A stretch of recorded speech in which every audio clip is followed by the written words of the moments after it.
আসসালামু আলাইকুম। আমরা এই যে ফুরিয়াল থেকে আসলাম হোসেনপুর উপজেলায়।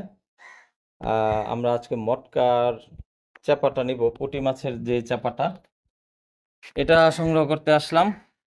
আমাদের সঙ্গে আছেন সুরুজ কাকা।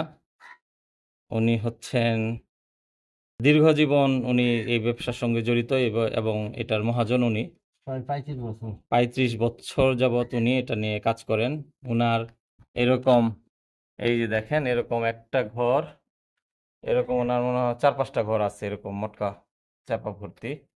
কার্তিক মাসে এগুলো সংগ্রহ করা হয় এবং প্রক্রিয়াজাত শুরু করা হয়, এবং 6 মাস, এটাকে 4 মাস, 6 মাস, 5 মাস এরকম রেখে এটাকে কমপ্লিট চাপায় রূপান্তরিত করার পরে এগুলো সেল দিয়ে থাকেন।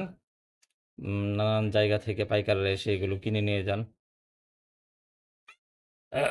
আমরা একটু চাপাটাকে দেখাই। এই যে দেখেন, সুরজ কাকা, আপনার কিছু কথা বলেন। একটা হচ্ছে যে আপনার সম্পর্কে বলেন, আপনি কত বছর যাবত এটা নিয়ে কাজ করেন?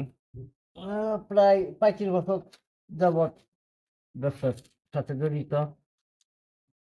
এবং আপনার এই এই যে চাপাটা আজকে যেটা আমরা নিতে আসলাম, এই চাপার মান এবং এটার সাইজ সম্পর্কে বলেন। এটা মোটামুটি সাইজে ভালো, প্রায় সাফা পুঁটি মাছ তো, মানে এক চার বড় সাইজের পুঁটি হয় না, দেশি পুঁটি আছে। এটা দেশি পুঁটি।